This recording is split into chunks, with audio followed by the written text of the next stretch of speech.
నమస్కారం. తెలుగు మొరల్ క్రానికల్స్కు ఘన స్వాగతం. అనగనగా ఒకప్పుడు పచ్చని కొండల వరసల మధ్య, వెండి వెలుగులు జిమ్మే సెలయేర్ల గలగలల మధ్య రత్నగిరి అనే ఒక పరమ పవిత్రమైన మరియు అందమైన గ్రామం ఉండేది. ఆ ఊరి చుట్టూ దట్టమైన అడవి, గాలి వీచినప్పుడల్లా చెట్ల ఆకులు చేసే మర్మర ధ్వనులు, తెల్లవారుజామున పక్షుల కిలకిలరావాలు ఒక అద్భుతమైన సంగీతాన్ని వినిపించేవి. ఆ గ్రామంలో సోమన్న అనే ఒక సామాన్య రైతు నివసించేవాడు. సోమన్నకు తన 2 ఎకరాల పొలమే సర్వస్వం. ప్రతిరోజూ తెల్లవారుజామునే కోడి కూయకముందే లేచి ఒళ్లంతా విభూతి రాసుకుని, భుజాన నాగలి వేసుకుని తన ఎడ్ల జంటను తోలుకుంటూ పొలానికి వెళ్లడం అతనికి దశాబ్దాలుగా అలవాటు. సోమన్న భార్య లక్ష్మి సాక్షాత్తు ఆ గృహలక్ష్మిలా ఉండేది.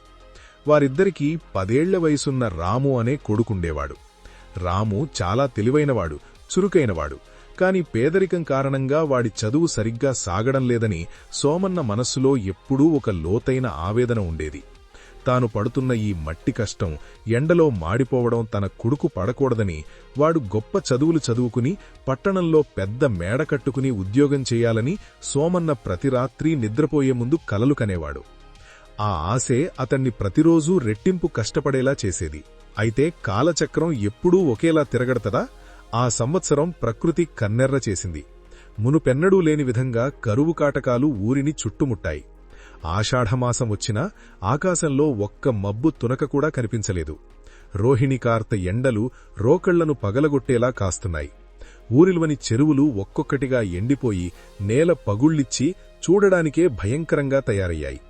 పశువులు తాగడానికి నీరులేక, మేత దొరకక అల్లాడిపోతున్నాయి.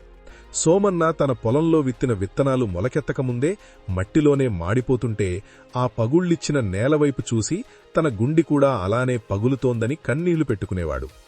ఊరిలోని బావులు అడుగంటిపోయాయి. జనం చుక్క నీటికోసం మైళ్ల దూరం నడిచి వెళ్లాల్సిన పరిస్థితి ఏర్పడింది. ఒకప్పుడు పచ్చగా కలకలలాడిన రత్నగిరి గ్రామం ఇప్పుడు శ్మశానవాటికలా నిర్జీవంగా మారిపోయింది. రాత్రిపూట ఆకలితో ఏడ్చే పిల్లల రోదనలు సోమన్నను నిద్రపోనివ్వలేదు. తన ఒక్కడి బాధైతే భరించవచ్చు, కాని కళ్ల ముందు ఊరంతా నాశనమైపోతుంటే ఆ పల్లెటూరి రైతు మనసు విలవిలలాడిపోయింది. ఒకరోజు సాయంత్రం వేళ సూర్యుడు ఎర్రటి నిప్పుకణికలా అస్తమిస్తున్న సమయంలో ఊరి రచ్చబండ దగ్గర గ్రామస్థులందరూ దీనంగా కూర్చుని మాట్లాడుకుంటున్నారు. ఆ ఊరి పెద్దమనిషి 80 ఏళ్ల వయసున్న రంగయ్యగారు గంభీరమైన స్వరంతో ఒక విషయం చెప్పారు. పూర్వం మన తాతల కాలంలో ఇలాంటి కరువు వచ్చినప్పుడు ఈ అడవికి ఆవలివైపున ఉండే కాళికామాత గుడి వెనక ఉన్న మృత్యులోయలోకి వెళ్లి ఒక రహస్యమైన బావి నుండి నీరు తెచ్చేవారని ఆయన గుర్తు చేసుకున్నారు. ఆ బావిలోని నీరు ఎప్పటికీ ఎండిపోదని, అది దేవతలు ప్రసాదించిన వరమని ఆయన చెప్పారు. కాని అక్కడికి వెళ్లడమంటే చావు నోట్లోకి వెళ్లడమే అని కూడా హెచ్చరించారు. ఆ మార్గంలో గంభీరమైన లోయలు, మనుషులను భ్రమింపజేసే అడవి మృగాలు, ఆకలితో అలమటించే క్రూర జంతువులు ఉంటాయని, వెళ్లినవారు తిరిగి రావడం చాలా కష్టమని ఆయన వివరించారు. ఆ మాటలు విన్న గ్రామస్థులందరూ భయంతో గజగజ వణికిపోయారు. ప్రాణాల కంటే నీరు ముఖ్యం కాదని అందరూ వెనకడుగు వేశారు. కాని సోమన్న మాత్రం తన ఇంట్లో ఉన్న ఆకలి కేకలు, తన కొడుకు భవిష్యత్తు, ఊరి ప్రజల కష్టాలను తలచుకుని ఒక గట్టి నిర్ణయానికి వచ్చాడు. మరుసటి రోజు తెల్లవారుజామునే సోమన్న ప్రయాణానికి సిద్ధమయ్యాడు. భార్య లక్ష్మి కళ్లల్లో నీళ్లు నింపుకుని వద్దని వేడుకుంది. ఏమండి, ఉన్న అరకొర అన్నం తిని ఎలాగోలా బతుకుదాం, ఆ ప్రాణాల మీదకు తెచ్చే అడవికి వెళ్లకండి అని ప్రాధేయపడింది. కాని సోమన్న ఆమె తల నిమిరి, లక్ష్మీ, నీరు లేకపోతే మనం ఈ రోజైనా రేపైనా చావాల్సిందే. కాని నేను వెళ్లి ఆ బావినీరు తీసుకురాగలిగితే మన ఊరు బ్రతుకుతుంది, మన కొడుకు చదువుకుంటాడు. నా మీద నమ్మకం ఉంచు, నేను తిరిగి వస్తాను అని ధైర్యం చెప్పి ఒక కర్ర, కొంచెం సద్ది అన్నం మూటగట్టుకుని కారడవిలోకి అడుగుపెట్టాడు. అడవిలోకి వెళుతో కొద్దీ చెట్ల సాంద్రత పెరిగిపోయింది. లోపల వెలుతురు కూడా సరిగ్గా సోకడం లేదు. గాలి వీచినప్పుడల్లా చెట్ల కొమ్మలు ఒకదానికొకటి రాసుకుంటూ భయంకరమైన శబ్దాలు చేస్తున్నాయి. ప్రతి అడుగులోనూ విషసర్పాలు పొంచి ఉన్నాయి. సోమన్న గుండె వేగంగా కొట్టుకుంటున్నా తన గ్రామం కోసం అడుగు ముందుకు వేశాడు. ఆ అడవి వాతావరణం ఎంత భీతిని గోలుస్తోందంటే ఏ క్షణంలో ఏ మృగం తనపై దాడి చేస్తుందో తెలియని పరిస్థితి. అడవిలో సగం దూరం వెళ్లాక ఒక పెద్ద రావి చెట్టు కింద ఒక ముసలి అవ్వ నీరసంతో పడి ఉండటం సోమన్న చూశాడు. ఆమె ఉళ్లంతా ముడతలు పడి, కళ్ళు లోతుకుపోయి దాహంతో నీరు నీరు అని గొంతులో నుండి మాట రాక అల్లాడుతోంది. సోమన్న దగ్గర తన ప్రయాణం కోసం ఉంచుకున్న కొంచెం నీరు మాత్రమే ఉంది. ఆ నీరు ఆమెకు ఇస్తే తన ప్రయాణం ఎలా సాగుతుందో అని ఒక్క క్షణం ఆలోచించాడు. కాని ఆమె అవస్థ చూసి మనసు ద్రవించిపోయింది. వెంటనే తన దగ్గర ఉన్న నీటిని ఆమె నోట్లో పోసి తన దగ్గర ఉన్న చద్ది అన్నాన్ని నెమ్మదిగా ఆమెకు తినిపించాడు. కొంచెంసేపటికి ఆమె తేరుకుంది. ఆమె కళ్లలో కనిపించిన ఆ తృప్తి సోమన్నకు 1000 కోట్ల ధనంతో సమానంగా అనిపించింది. అప్పుడు ఆ ముసలి అవ్వ సోమన్న వైపు తీక్షణంగా చూసి, నాయనా, నువ్వు వెళుతున్న ఈ మార్గంలో మనిషిలోని ఆశ, భయం, స్వార్థమనే 3 శక్తులు నిన్ను పరీక్షిస్తాయి. నీ మనసు స్వచ్ఛంగా ఉంటేనే నువ్వు ఆ బావిని చేరుకోగలవు. వెళ్ళు, నీకు మంచి జరుగుతుంది అని దీవించింది. ఆ మాటలు సోమన్నకు కొత్త ఉత్సాహాన్నిచ్చాయి. ముందుకు సాగుతున్న సోమన్నకు హఠాత్తుగా దారిలో ఒకచోట బంగారు నాణేల రాశి కనిపించింది. ఆ మెరుపుకు కళ్ళు చెదిరిపోతున్నాయి. ఆ బంగారాన్ని తీసుకుంటే తన దారిద్ర్యం తీరిపోతుంది. తన కొడుకుని పట్టణంలో పెద్ద చదువులు చదివించవచ్చు, తన భార్యకు పట్టుచీరలు కొనవచ్చు అని సోమన్న మనసులో ఒక చిన్న ఆశ కలిగింది. కాని వెంటనే అతనికి తన గ్రామస్తుల దాహం గుర్తొచ్చింది. ఈ బంగారం నా వ్యక్తిగత సుఖాన్నిస్తుంది కాని నా ఊరి దాహాన్ని తీర్చలేదు. కష్టపడి సంపాదించని ధనం ఎప్పుడూ సుఖాన్నివ్వదు అని గట్టిగా అనుకుని ఆ బంగారాన్ని కనీసం కన్నెత్తి కూడా చూడకుండా ముందుకు నడిచాడు. చిత్రంగా అతను ఆ నాణేలను దాటగానే అవి మాయమైపోయి మామూలు రాళ్లుగా మారిపోయాయి.